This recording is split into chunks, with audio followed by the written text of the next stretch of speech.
morning. Andrea Santiago, and ciao pronto Anna Micarelli from Italy. Yay, Italy's in the house. Good morning and welcome to Viva Cafe con Leche. Leche. Lori and Margarita. I am Lori Monaco. I am a life coach specializing in transformation and mindfulness practice. I am a holistic practitioner. I am the Badass Buddha, and I am coming to you today from what seems to be nice and sunny Southern Connecticut, although it's probably going to be humid as it was yesterday. Oh, welcome. Well, buenos dias, mi gente. Namaste. I am La Margarita, spiritual and creative healing life coach. I am the Gladiator Guru, coming to you from Tampa, Florida. Bienvenido a Viva Café con Leche. Oh, George Castellanos from Miami. Hola, Jorge. George, glad you're here. Miami, that's like party central. And how's it partying these days, though? How's Florida doing? Because you guys are just crazy town. Racking up the numbers. Oh my God, have you seen, what have you seen for differences? Oh, we're already getting a freeze this morning. Are you kidding? No talk of shutting down. You can't go anywhere. Have I seen what? No, it was freezing already. There was like, we were getting something. Let me see if I can help this along a little bit. But, so no, repeat what you just said, because I didn't quite hear that. I said about we're racking up the numbers. Yeah. You see anything outside when you're going out? Are people wearing masks again, or? Yeah, they have to. Okay. You can't enter anywhere without a mask now. Before it was, was laissez-faire. You wore one, it was your choice, but now you have to. So it's, I think in a way it's good. I don't go out much. I don't, because I can't stand the mask on my face. Oh yeah, especially as minimal as possible. Run to the grocery store and come right back. Went to the post office, came right back.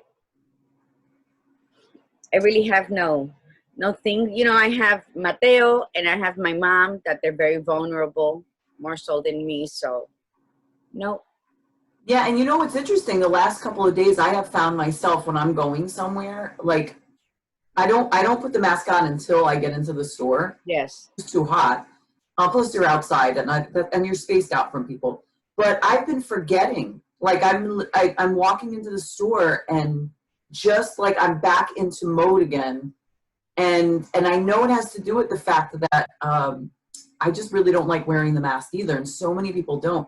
But I found something really interesting, and this is going to tie into our conversation today, that I feel very different when I have the mask on. I do not feel myself. And I'm like bitchier. I'm very short with people when I have the mask on. Claustrophobia. I don't like it. When I'm breathing from the mask, it comes up and it fogs my glasses. So I'm like the blind leading the blind over here. Because even if I take them off, it's like I'm farsighted and nearsighted in each eye. So I'm like fucked either way, right? Yeah. So yeah. Buenos dias, Lillian. Good morning, Lillian. But it's like transformation. You got to roll with the times and adhere to the changes. And I don't like to have that on my face because I do feel claustrophobic. So yeah, some people are probably more so than I. So absolutely, it's going to tie in with the panic, because it's a time where people, you have half the population taking it to the fanatical seriousness, where they're walking around their house with the mask and gloves, or driving in their own car with the mask and gloves on. And then you have the ones that are so laissez-faire that they're halfway to the grocery store and then I forgot my mask. And they get upset because they have to walk all the way back to get the mask. So yeah, it's a catch-22. Yes. I was looking for real estate, and I took my real estate agent. We had to go in her car. I had to go in her car with her because she didn't want to come into my car.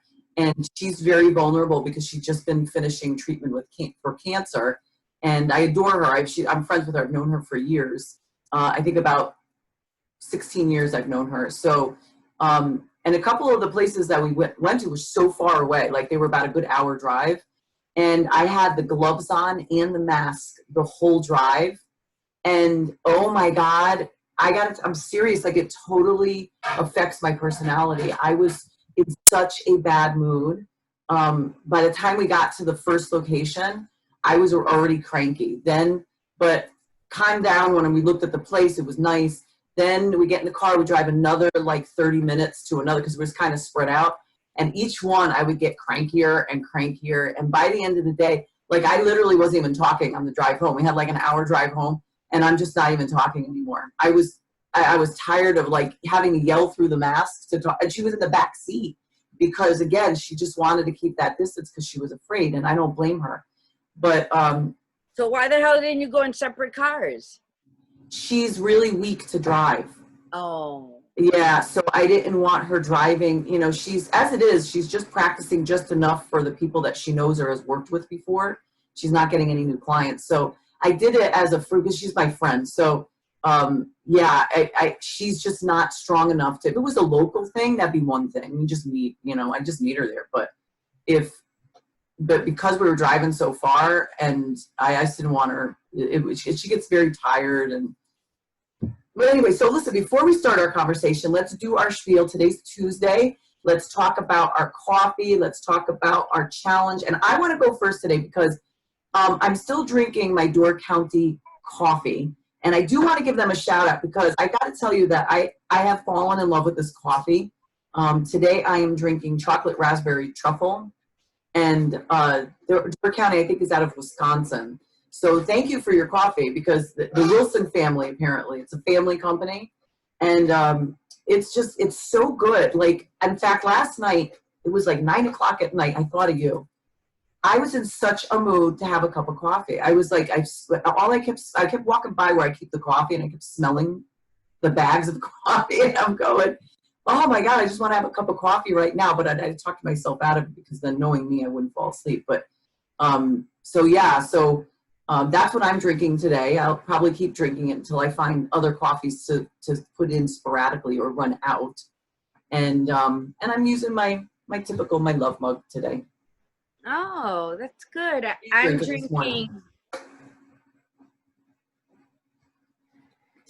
the Brazilian, the 3 Curaçaos brand. That's what I'm drinking today. It's very good. The other one that I got, Prato, I think it wasn't as fine. It was more like a Folgers texture. Like grittier? Yeah, I don't like that. So you like fine grinding. You like finely ground coffee. I like the espresso fine. Yeah. Finely ground coffee. That it's like silk when you put it between your fingers. I don't like to feel like Folgers. So yeah, so I'm liking that brand. So I had a cup of coffee at around 1 o'clock in the morning. Yeah. So so I'm enjoying it. And today I have my Freedom mug, which I love. And it says, at the end of the day, we can endure much more than we think we can. And I think that's so true. We forget. Good morning, Maria Garcia. So I think that this just reminds us there's things that we just move forward. Whatever it is you're going to do, just do it. And you know what? The worst that can happen is you don't like it. Because we don't fail at anything. We just learn that that's not for us. Yes. That's the worst that can happen. So you don't know if it's good for you until you get out there and you try it, right? Why coffee and conversation? Why? Because that's why coffee and conversation. What can you equate that to? Breathing.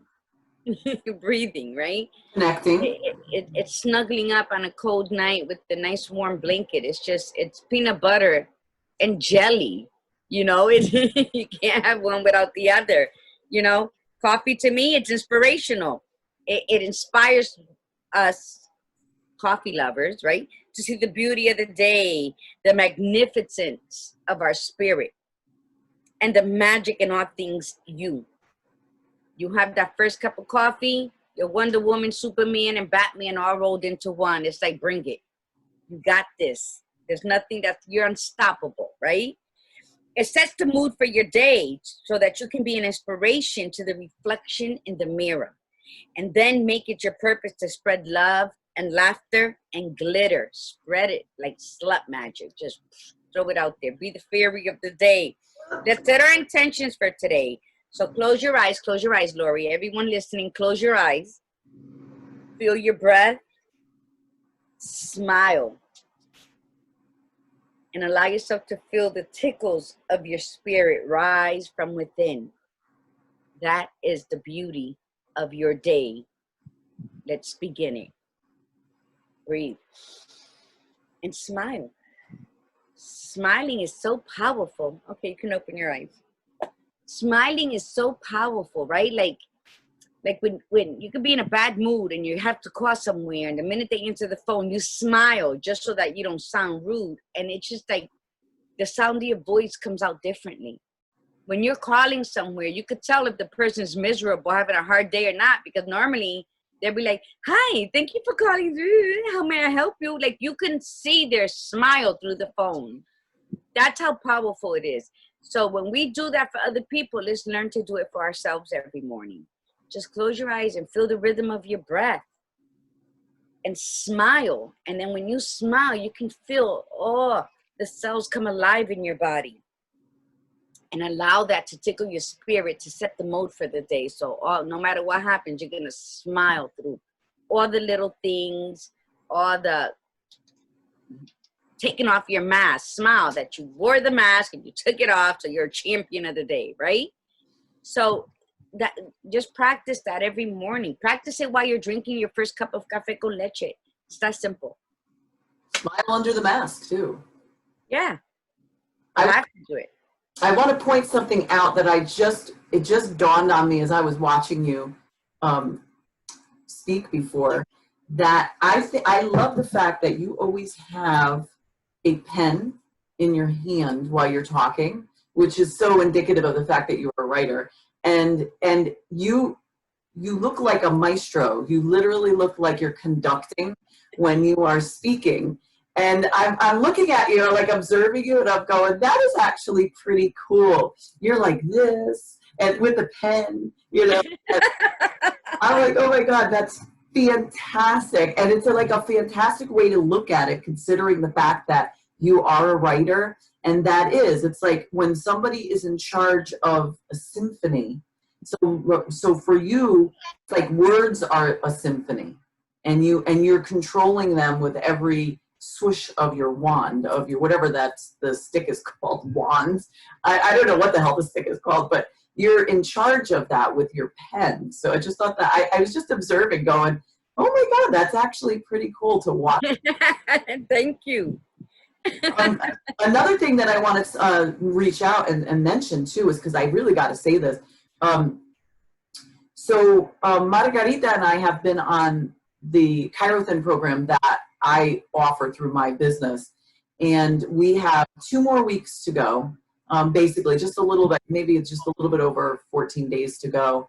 And for me, I started off at 182 pounds. Not proud of it, because I was like 162 like 2 years ago. Slowly crept back up again. Especially over the last 4 months, I gained about 10 pounds in the last 4 months from all this COVID. So they talk about the COVID-15. Did you gain the COVID-15? So I definitely did. I gained almost the 15, or the COVID-10, or whatever they call it. So I weighed myself this morning. I'm 168. This is a 6 weeks program. So we in a little over a month. So I guess it's actually less than 2 weeks we have left. I lost that much weight already, and I already feel like all of a sudden it's like Margie kept saying, oh, my clothes are getting looser. And I'm going, mine aren't getting looser. And my weight was going down kind of steady but slow. And then all of a sudden, it's like this morning I woke up and it's like I went to put stuff on, and it was it was just great. And I'm thinking to myself, oh my God, I have like 2 weeks left, and then we go into like a maintenance phase. And then if you want to continue to lose weight, then you go into the next phase, but which I do, because that's not my goal weight, is not being 160 something, you know. But it's just, it felt good. And you know, I got dressed this morning and I felt very sexy, even though I know, you know, we don't want to sit there and say, oh, you should feel sexy no matter what you look like. I did. It's not that I didn't, but I felt sexier. How's that? I felt sexy being the weight that I was, but I definitely felt sexier. Like I caught myself in the mirror and I'm like, oh my God, you know, like my arms are getting smaller. Everything is getting a little smaller, and it's like, oh, look at that, you know. And I also looked at myself and said, God, you know, girl, you don't look like you're 50 and a half, you know.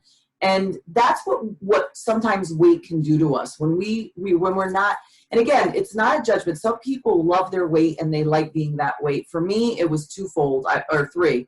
I wanted to have great health. I wanted to be in better shape. So I want to be more physical, and I knew the weight was getting in the way of that. So for physical, more energy. But I also just wanted to look differently for myself, you know, like have a different side of me, and it's working. So I don't know. I mean, I didn't want to go like on that long of a tangent, but I was just so excited to share it because Of course, that's exciting. And you know what? We all have to love the skin we're in. And like anything in life, we want to make it better health-wise, especially as we get older. So I'm not going to say what I started with and where I'm at now because the program's not over. But yeah, I'm like 9.5 pounds that I've lost. And it does feel good. It feels good. You know, when you're walking, you could just feel it. Like I feel it in my waist. And the menopause belly on top, I feel it. So it's a good feeling. And like I said, we all want to be better than what we are. And yeah, I wanna feel sexy again. I love myself, but I don't feel sexy with the gain weight I did just by getting here, all the stress weight I gained when I got back to Florida in March. So yeah, I can't wait for the end of it. Good morning, Iritza. Good morning, Lillian. Buenos dias, Carmen. And good morning, Nan. And good morning, my cousin Linda from upstate New York. Glad you're Hi, Nan. Hi, Linda. I think it's the first time Linda's on, so great. I'm glad you're here. And Nan, thanks again for coming. So Nan's become addicted to the show. So good. Welcome, Nan. Carmen and so many others. So, and listen, you know, we want to also, we don't have a lot of people, at least I'm not seeing on my end, we don't have a lot of people on this morning, and I get that because some people have gone back to work. But, you know, do make it a habit to, even if you can't watch during the 8 o'clock to 9 o'clock hour, watch us after, you know, put us in your notifications, be notified when we're coming up, because we really want this to grow bigger and bigger, not because we want our heads to grow bigger and bigger, but because we have such great topics. Oh, I got choked over myself. We have such great topics lined up between now and even into the fall. And we really want you guys to be a part of them. And we want like the world to be a part of them, because we think that we have something special here, and we hope you do too. And the only way we're going to know how special you think it is if you share it, and always like post it, share it, start your own watch parties if you want to get people on your end, you know, going, because we really want to get this going.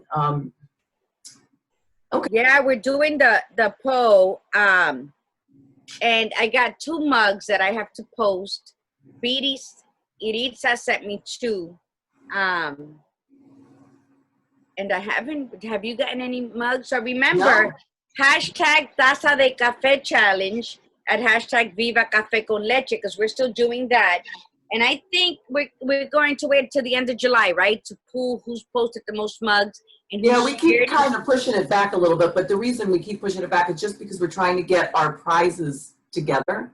So be patient. We appreciate that. Plus, we want more engagement. You know, we've had some really cool mugs sent to us, but we haven't had a lot of people send stuff. So, you know, please make sure that you send it.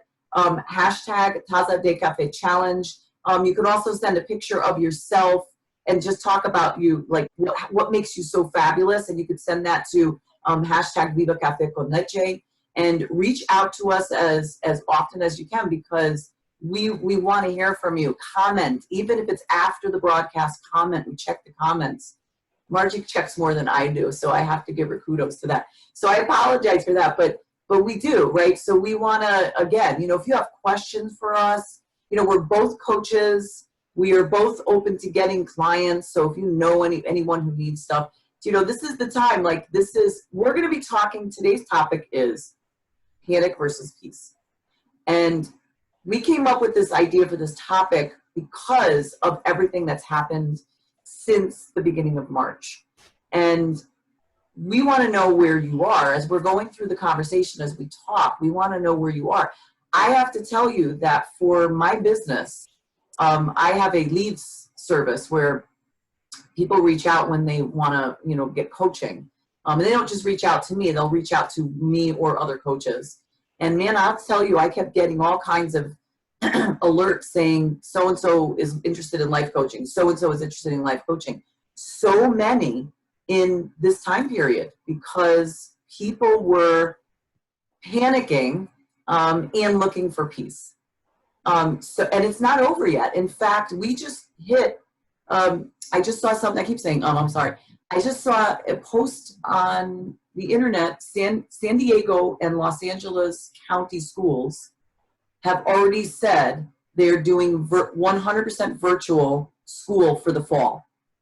They've already posted. That's smart. That is smart. But so this is our reality, that while all of us are thinking, oh, in the fall we want to go back and kids are going to go back to school and we're going to go back to work, we're not seeing it now. We're not seeing it. And even the states like Connecticut, who is very low in their numbers, it's just we're just pushing time because we keep the masks on. The moment the mask comes off, our numbers are going to go up. And so then it's going to come into play. They're going to start asking, do we send kids back to school? Do we send people back to work? My daughter's boyfriend, they basically said, you guys are off. You're going to be working from home till the end of the summer. He works for a big bank.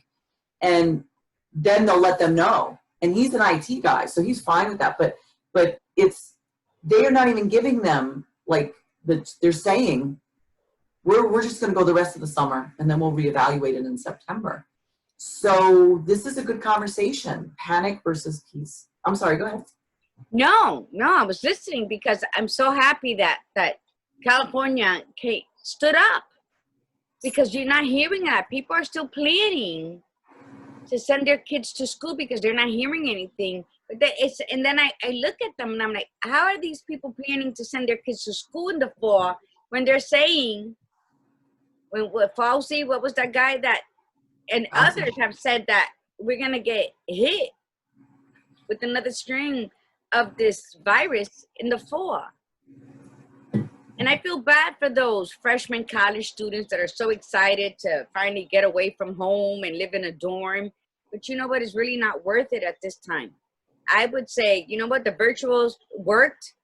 How many people? Good morning, Stephanie Nieves. I just have to say one thing, that Iris says she's been sending a mug for every show, and she wants to know, who does she complain to? Okay, I'll tell you what. Listen, Iris, then we send her a special. We have Iris a gift. I mean, there's no question. Because I think she was one of the first people, too. Wasn't she one of the first people that jumped right in on? Yeah, she was. So we didn't got you, forget girl. you, sweetie. We got you, girl. But I think there's so much panic that people don't know what to make of it. And I think they're losing their peace in having their faith and hope that it can get better. And they're losing that because there's so many different news things and then decisions. And I think at this point, with the full panic that some people are in, they're relying on what they're being told to do, as opposed to just, making an executive decision for their family. I personally, if I had children in school, I would choose for them to do the virtual until you know that it's been taken care of. This is like a hit. Thousands of people died worldwide. countries were Hundreds of shut thousands. down, and you don't hear anything about why it came to be, what methods they're using to dissolve it, to make it disappear, to cure it, nothing. So then life began to resume again, and then the numbers started rising again. So why would you send your child to packed classrooms? Because classrooms have already been packed. There's the ratio to the students to one teacher is just ridiculous. So why are you going to trust that? So speaking as a person who has kids in school, I think part of it comes down to that it's teetering on what the businesses are going to do. Because if you're a household with 2 working parents and they say to the parents, you've got to come in, like, we're not letting you do home virtual anymore from home, you have to come into work. What do you do with the kids? You know, I'm lucky I work from home, so it's not that big of a deal. And so for me, you know, I just have to assist my my daughter, and I have to work my schedule around it. With that in mind, though, the other piece of it is that I wasn't very peaceful when, in the beginning, when this all came in and I had to start homeschooling my daughter. I wasn't very peaceful. I was not that I was in panic mode, but I was definitely in stress mode because I was trying to figure out how to balance my work, her school.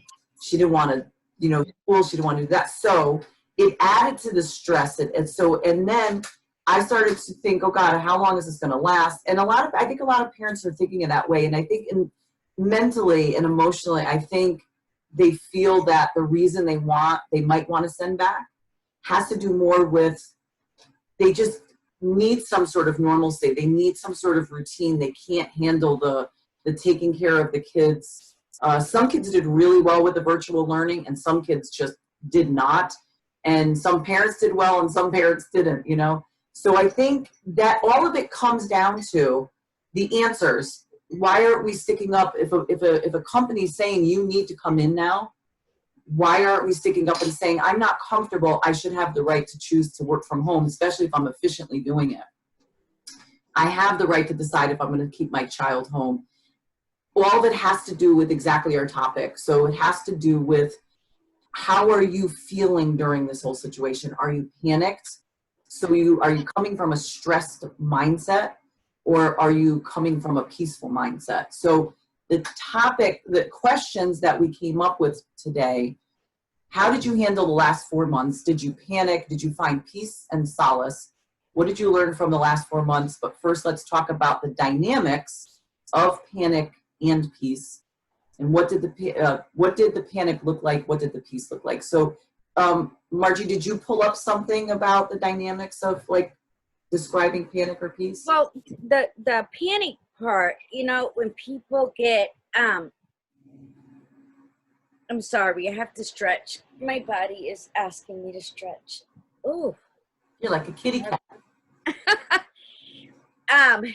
You know, it's anxiety is derived from anxiety. So, and I was reading that so many people, we all suffer anxiety to an extent, but then when something happens that changes our lifestyle, changes what surrounds us, and things that might affect us personally, the anxiety shoots up to a level where you lose all common sense or any sensibility. That's what it is. It's irrational thoughts. Yes. Of where you need to just sit with yourself and then just research and observe it all and take bits of it in. Don't consume it all at once, because that's going to then again bring up that anxiety, where when you're filled with so much anxiety, what happens? You become deaf, mute, and blind. And you're just like stuck in that cocoon with that fear that's paralyzing. So then you can't find a peace. And there's no reasoning of people trying to talk to you about anything else, because now you become deaf, blind, and mute. So you can't express what you're feeling. Nothing anybody says is going to go in, and you can't see what the reality of it is. So how do you avoid that? I think starting conversations with people, seeing how everybody is feeling about the same topic, because everybody's going to have differences in it, and like a support group. And right now there's not no congregating, but then do FaceTime, do Skype, do Zoom. And I think that when you're feeling in that sense, or you know what, Lori and I are here, that's what our business is about. I think that when they start letting loose and they allow themselves to breathe, it was saying 130% of anxiety-filled individuals go into straight panic mode, where it takes them longer to ease out of it. Yes. It was a study done from Yale, New Haven. I was reading. So Stephanie Nieves says, I panicked. I had to take time off for work so I could tend to my son in a single child home. This pandemic has been extremely tough on my son. He alone a lot while I'm working.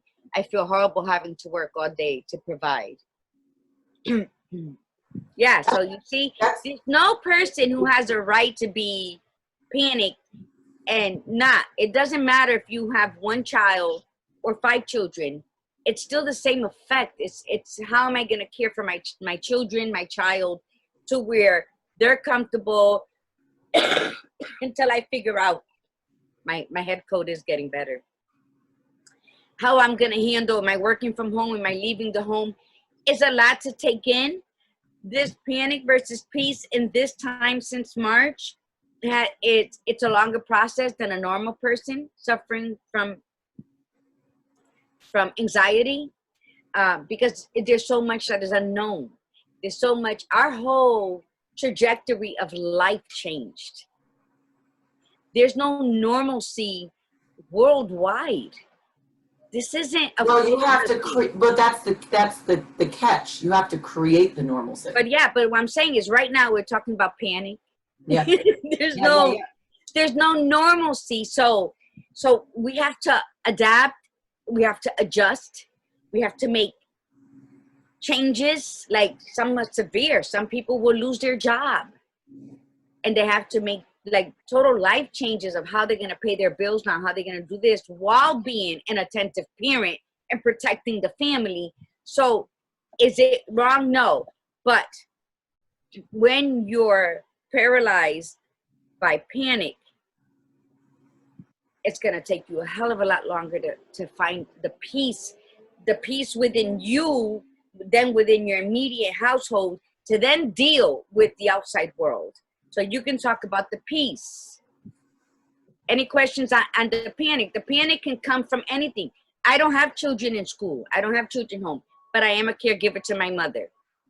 So my first responsibility is not to panic and make sure that I'm taking the proper steps to take care of me so that I can be fully present and engaged in taking proper care of her. Right. The first step is to be aware. The first step is to recognize the panic, recognize what you're feeling, allow it, honor it, and then take it into pieces, because once you get into that headspace and you start rambling around, and like Margie said, she described it perfectly. You're like deaf, blind, everything.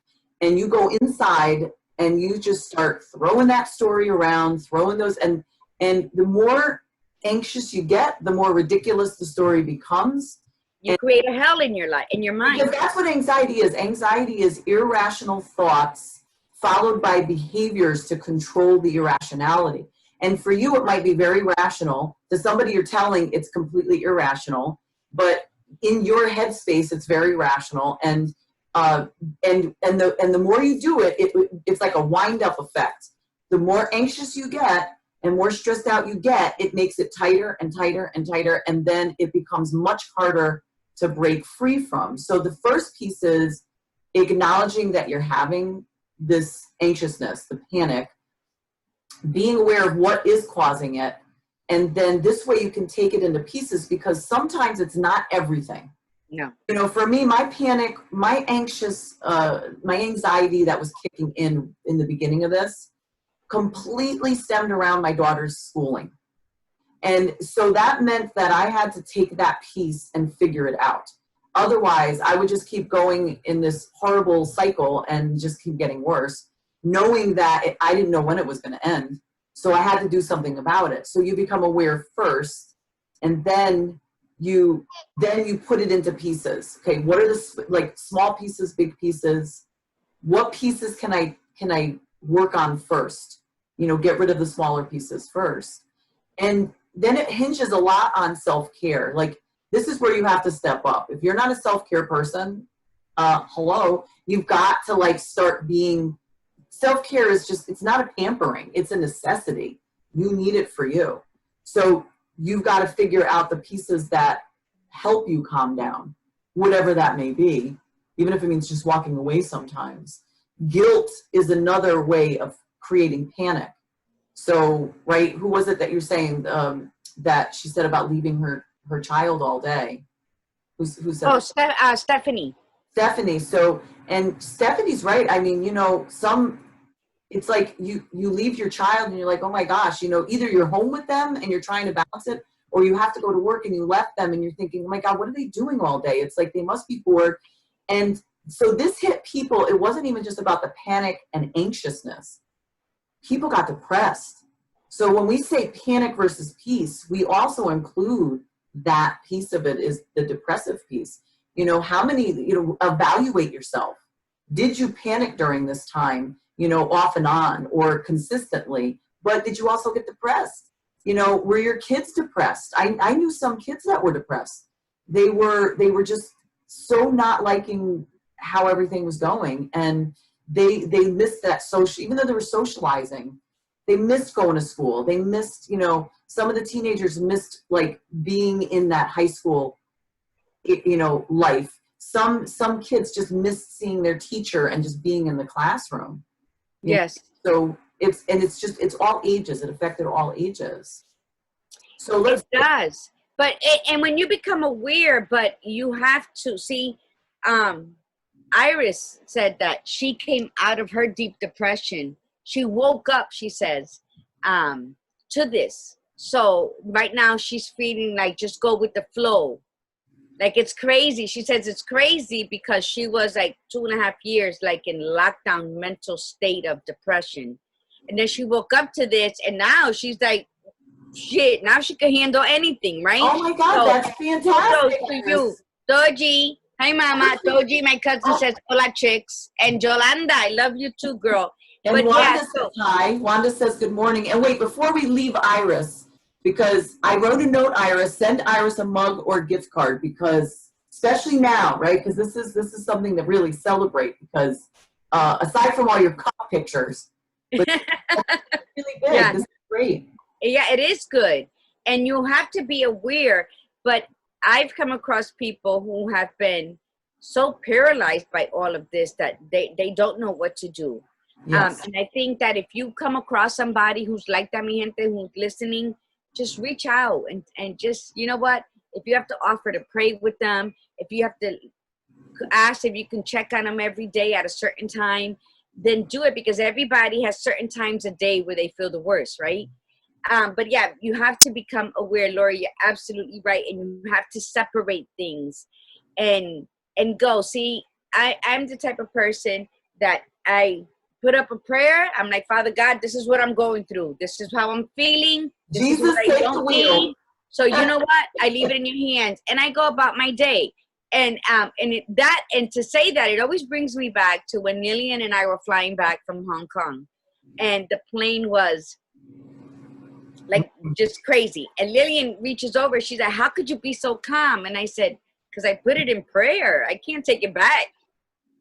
So, you know, and because I always say, Father God, whatever's your will, I'm here, you know, because, and then guess what? I cast my troubles to him, and then I'm okay. Because that's when you believe in a higher power. That's when you believe in something bigger than you, right? And that's what, so, you know, I'm not saying that works for everybody. It works for me. So I don't get this since the beginning of this pandemic. I haven't been afraid. It's more be aware, because I don't want my mom getting it. Right. So But Um, see, for me, I have to prevent, and this is with anything, it has nothing to do with just this. For me to, I become aware of what causes me to get overwhelmed. So that's where it starts. And then I compartmentalize. So I take it and I look at the bigger picture and go, okay, what the hell am I panicking about? What am I getting anxious about? What am I getting depressed about?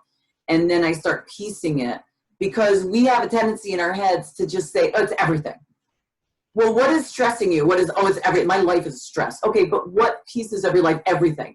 Okay, drama. So listen, you gotta put it in steps, and that's what we do as coaches. We like tell people, you gotta, okay, put it into pieces. Is this part stressful? Well, no, not that. Okay, then it's not all your life. Let's this. And again, it's what we put in our heads that we make it worse than it is. We are our own worst enemy, and we make our story we give it much more power than it needs to be. So absolutely. power away, or change your story even better. Make your story more powerful. So identify the pieces that were stressing you, that caused you panic. And here's the other thing is admit to it. Admit which areas, some people don't even want to admit they were panicked. Oh, no, I wasn't stressed. Really? Their actions and how they've responded speak much louder than what they're actually saying out of their mouth. So be honest about it, and then be accountable to it. And then the accountability will allow you to go into creating the piece. Because once you identify the pieces that cause the panic, then you can turn around and say, okay, well, how can I control this piece? How can I control, because you know what, you can't control the pandemic, and that's what, you can't control the unknown. That's what makes us so panicked all the time. People who get anxiety panic over what they cannot control. So they think everything's out of control, and then they panic even more.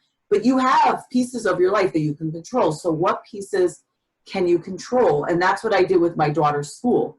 I said, okay, the way we're doing it right now isn't working. Like it's just not working. So I've got to figure this out. So I stopped doing exactly how they wanted it done online. And I started, because she was miserable, and then that made me miserable. So I started printing out like worksheets for her, on her grade level. And rather than go online, we would just go online, do the minimal stuff to get the credit that we needed. And then we would go and do our worksheets. And she was better. She was calmer, and I was calmer. So that allowed me to like come up with solutions, thereby creating more peace. And then I started to say, okay, what about my routine? My routine fell out the window because of all this. My kids are home all of a sudden. Now it's like I lost my routine. So then I had to start implementing back some of my routine and taking it back for myself. So I had stopped meditating. I had stopped like giving myself my own time. And so there came in the peace. So you start putting those pieces back to allow yourself to have that peace. Okay, but we're life coaches, so it's easy for us to say what we implemented in our lives. Let me just give a couple shout outs, and I'm going to ask you an important question. So Yolanda, I love you, cousin. Nitsa, my other cousin, hi mama. Piri says thank you. And then Stephanie says that she feels so guilty when I try and focus on myself to regroup, self-love, especially with this pandemic. I feel I work all day, so when I'm off, I give my son all my time. But most days, I feel so guilty for being drained. Yes. And guilt is part of the anxiety. As we say, you have to balance. There has to be balance in all our lives. Nita says it's hard to be a single parent. Yes. And I'm assuming that Lillian said it didn't work for her when I was saying about the Hong Kong plane ride, when she said she put it up in prayer and she was still panicky. You know that me, because I was too busy cracking up over a movie. He said it depends on you, and whatever works for you, that works. It does. But so my question is, let's say you are so paralyzed by fear, by this panic that has, it's like that evil monster that just has their grip into you, and you can't compartmentalize, and you can't separate. Is it this? Is it that? Because at this point, you're just like all twisted up like a salty pretzel. Yeah, it's a beast. So it isn't easy, right? So what would you suggest if they can't write down what they're fearing, if they can't break it up, and what would be your suggestion? A, reach out to a friend. A lot of them won't for fear of being ridiculed, because they're already filled with panic. Now they're going to be filled like with embarrassment. So what would you suggest someone who just would not separate, would not compartmentalize, would not stare it in the face and says, okay, that's not as bad as I thought? Because that's what where a lot of group of people that I know, a lot of them feel that type of way. No, I can't do that. I can't break it up. It's everything. And there's no talking to them. So you got to let them be for the moment. And I said, well, you know what? I'm not going to tell you what you should do, but I'm going to tell you what works for me. And that's how I do it. Right. But as a life coach, you teach them how to do it. So when they say, I can't do that, say, no, you can, and we're going to do it together. And yeah, so phoning a friend, throwing out a lifeline, but sometimes you might just have to go with a professional and have somebody that will help you create it. Because I've done that with clients. I've walked them through it and said, okay, let's just take piece by piece. Let's take piece by piece and let's make it smaller. Because if we're looking at it like this big, but then we find ways to make things smaller, it's psychological. We just feel better about it. And they were like, oh, I could tackle that. You can't go after a beast that's huge. But if you make them smaller and weaker, let's say, you could do it. So they have to reach out to somebody. Yeah, they do. I believe I'm in agreement with that. But let's say if they have to break it down, but the beast to them is 3 times bigger. It's probably the size of a tennis ball. Right. But because of their anxiety and their fear, they're making it into a beach ball. Yeah. Okay? Hopefully that visual will get people. If they can't break that beach ball down because it's such a huge beast for them, what would you suggest for them to start writing down? Should they start writing down things that make them happy instead of what making them afraid? Because maybe then they'll remember the joys. Those are all good suggestions. If they can, even when they're in that state, they may not even, I don't know what makes me happy. I hear that all the time. I don't know what makes me happy, but there's something. Mint chocolate chip ice cream. Hey, baby. Makes me happy. Ben and Jerry's, man, let me tell you. Listen, you could start, you know what's a nice exercise to do? And it's great if you're really good at typing, but if you're a writer, it's fine. You can start with what's called stream of consciousness writing. Stream of consciousness writing, you just write whatever is in your head at that moment in time, just to get it out. It doesn't have to make any sense. It could be run-on sentences. There could be grammatical errors, spelling errors. It doesn't matter. I like the typing because I'm a fast typer. So I could literally, the minute I have a thought in my head, I could start doing it. And I give that assignment all the time to people, and they'll say to me, I don't know how to get started. And that's how you get started. You get on there and you go, I don't know what the hell I'm saying. I don't know what to talk. I don't know what to write. I got to do this stupid assignment. Like I said, just start it that way, and then free flow, or ask yourself the questions. What's bothering me? I'm freaking out. I don't like this pandemic. I don't want to be here anymore. And at some point, the information will come out. It will flow out. So I guess the only way to really get the beach ball to get smaller is you have to identify it. You have to identify what it is. And if it has to be pulled out in multiple ways, so stream of consciousness writing your list of what makes you happy, what brings you joy. If you can identify the things like your pieces in your life, like you could say, what is my life? Like, what does my life consist of? Well, I work, I have children, so I'm a single mom, or you could be married or either way, but you write all these pieces down, and what roles you play. So like, if you're a homemaker, you're a parent, but you're in charge of the house, especially if you're a single mom. You're a parent, you work, and you also are the home manager. Mm-hmm. Home manager has pieces to that. You have to keep the house clean. You have to make sure you have food. You have to cook. So you start breaking all these things down into your roles. Then you might be able to see where the panic, the stress is coming from. So like Stephanie was saying that she feels guilty not being home all day. And then she comes home and she gives all herself to her son to make up for it, not leaving herself anything. So there's a couple ways you can do this, Stephanie. You can I know you're tired, but if you get up like 30 minutes earlier to meditate or do something for yourself in the morning, because usually the kids are sleeping, and so you have that quiet time for yourself, or you wait till the end of your day when you're done with the kids. That's not usually the best way to do it because we get tired. The other piece is you can include what you like to do with your child. Absolutely. So let's both do this. Like, you identify the things that you like to do, whether you could do them or not. Don't look at the pandemic of saying, oh, I like to go shopping, but I really can't go shopping anymore because of everything. Just write it anyway. And then you look at that list and you go, oh, okay, because this is the list that makes you happy, like Margie was saying. So you write all this list of the things that make you happy, the things that you like to do, and then incorporate that some way, somehow. And if it means being with your kids, then and having them in there, then do it. But it's just a matter of taking the action too, identifying it.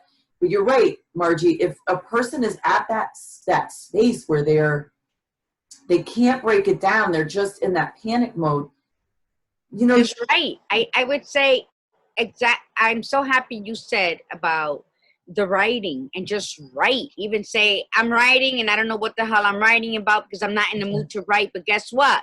You're writing. And Iris says that that is exactly, it's the worst thing ever, because she was 2.5 years paralyzed by fear and anxiety, and she was lost to all of us. She wouldn't speak or anything. And she says to write it down. If you can't talk, text someone. She says, as soon as I started texting, little by little, I started talking.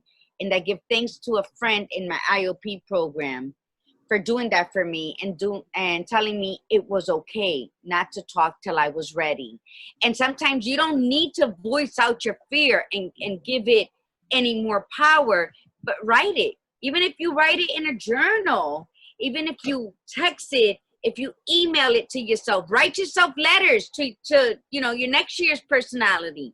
But Ooh, absolutely, I like that one. I think that, Stephanie, I think it's amazing when you get up, even if it's 10 minutes, 30 minutes sounds like glorious. But even if you start with 10 minutes, and before your feet touch the ground, just give gratitude that you have another day to spend with your son. Give thanks that you woke up and you feel the smile tingling up from your toes all the way to the tip of your tongue. And just give thanks and tell yourself that you're good today, that you love yourself, and then start your day. And every day add a little more time to you. Add a little more time. Remind yourself that you are that badass that's gonna make shit happen today. And if you go with that flow and you set your mindset, then things will flow and you will find peace. Peace is like happiness. It is within us. Nothing around you, the news, stay away from the damn news, please. I don't even watch the damn news. Nothing outside of you is going to bring you happiness, nor will it bring you peace. That's an inside job. Yeah. So I know we're running out of time, but the panic is real. Thank you so much, Lori. Conversation. I wish we could. Because I think we really needed to explain what panic was. Yeah. Panic could be that you woke up and you have to do a webinar because you're doing work from home, and you woke up late and you don't have time to brush your hair. Who gives a shit? Show up and put a smile on. That's the best wardrobe asset that you have, is your smile, because it emanates all that energy, and then you just see the energy coming around you and you feel good inside. That smile is powerful. And just start that. And again, peace. Every little step you take to quiet the panic, writing, I'm going to start writing today, and then put the notebook aside and go on with your day. Guess what? You started.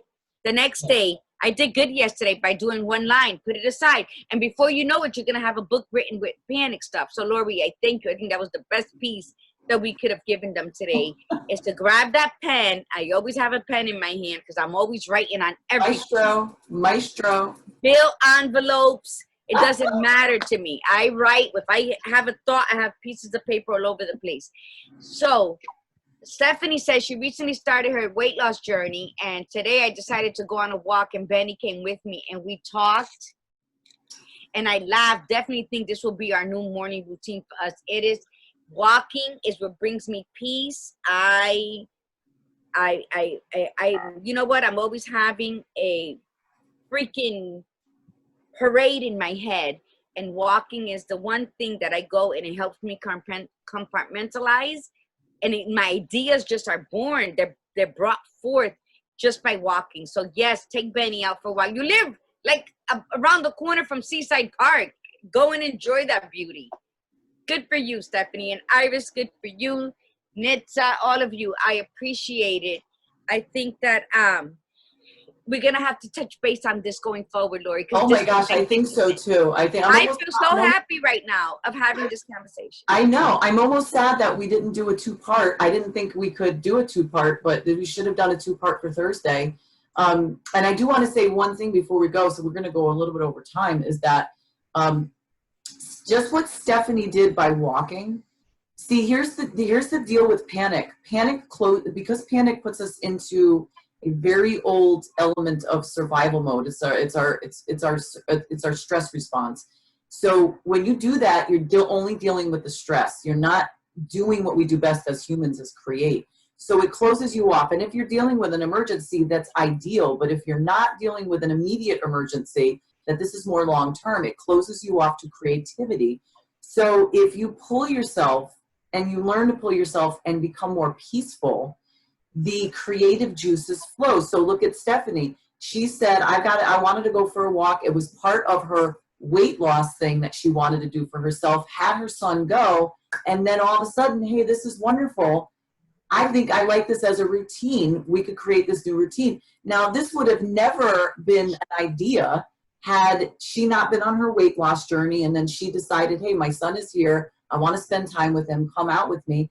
And in the end, this is great for both of you because you're both doing physical activity, you're connecting, and you're enjoying each other. And you're making memories. He's going to look back on this and just love walking through the park because he did this with mommy. That's what peace does. See, that moment when you're peaceful, you open your mind up to so many more possibilities. So much. That's why when we talk, originally the idea behind panic versus peace, this conversation, was to also include that there were some people that just like hit the skids during since March. They tanked. They didn't do well at all, and they're still barely getting by. And there's some people that flourished. Their businesses flourished. They flourished. So what was the difference? The difference was their choice. The difference was their attitude. What they decided to do with what they had in front of them. And one more thing I just want to add too is that years ago when I hit my rock bottom and I hit my really bad suicidal depression, I was at a state where I was so overwhelmed and I couldn't dig myself out. I was trying to dig myself out. And one of the things that I did realize that I needed help. So I did go to a therapist, but the other thing is that wasn't enough. So I looked online and I found a support group. I don't even know if they exist anymore because they had like across the board all kinds of support groups in this one website. But I got onto this one support group that was based on what I was going through. And my title, because you can't, your name, your screen name, was hoping for, the letter 4, hoping for peace. That was what my title was. And the interesting thing was that I have to say that I have it. I have my moments of stress, but I do have the peace. And I've had it now for probably about 4 years, something like that. And I got to tell you, it's so nice. I'm not where I want to be yet in my business, financially, whatever. but I know I'm getting there because I have that peacefulness within me. Absolutely. Absolutely. And you know what? We're never going to be where we think we need to be, because that's what life is about. We're a work in progress until the day we die. Yeah. So we're never going to fully be satisfied, but we're always going to be where we are supposed to be on our life's journey when we keep the hope and we keep the faith. Yes. Because that's what guides us. That's our light guiding us on our path. So you got to stay there. Also, in order to love completely, you have to self-love completely. Guilt should never have room or take up space in your mind or your heart, because it prevents you from giving yourself fully. So if you are going to be present for your children, for your spouse, for whomever, you must be present for yourself, because like God says, I am, therefore I am. Like he is, therefore I am. And God lives within us. God isn't everything. God is in everything. And we got to remember that, because when we feel guilty about nurturing ourselves, then what are we saying about the gift that God gives us every morning to be present for those that we love? Right. So guilt shouldn't take up room in your life if you have the hope and the faith in knowing that God is with you. And, you know, if you have belief in God and your higher power, just know that he is the one who wakes us every day. He gives us that strength to get up to face the world. So never feel guilty in loving yourself, in treating yourself with love and self-respect, because that's the only way you can transfer it onto your children and the other people you love. You cannot give from a space where you don't have. Yeah. So guilt should not hold any space in your world, because then what you're giving isn't sincere, right? Because you have to feel it in order for it to flow from you to them. So And let it go. Let it go. let it go and love yourself. Love yourself. Wake up every morning and say, yes, I am filled with love. I am filled with hope. I am filled with faith. Bring it on, bitches, because I'm strong enough. Get your power back, mi gente. So, yeah. So with that, oh, my Aunt Gladys is on. Bendición, Titi. So, yes, with that, this was phenomenal. Go ahead. Good morning. Do you have anybody else you need to shout out to before we go? No, I gave everyone, Stephanie. Good. My aunt was the last one who came. Gail Serrano, welcome, Gail. But I think pretty much we mentioned everybody. And so, Diana came on late, but good. I'm glad she's here. So yes, went over a little bit. So for Thursday's topic, we're going to talk about what's holding you back. We will have our special guest, and she's so special that right? It's a she. Yeah. She's so special that she's actually brand new to us, because she came from one of our followers. So Flora Viva Cafe. She is a blogger, so it's going to be very interesting to speak to her. And again, you can reach out to us. You could find us both on Instagram and Facebook and Twitter, and just reach out to us if you need anything. And that's it, you guys. Thank you so much for indulging us to let us go over, because it was such a great conversation. We will have another part to this conversation. And thank you so much. And Margie, it was beautiful, beautiful insights shared today. You were wonderful, as usual. And that's it. So for me, remember to be you, be real, and be extraordinary. And mi gente, have a wonderful day. Remember, breathe in the beauty around you and breathe out the bullshit. We don't need it. Namaste, mi gente. Until Thursday.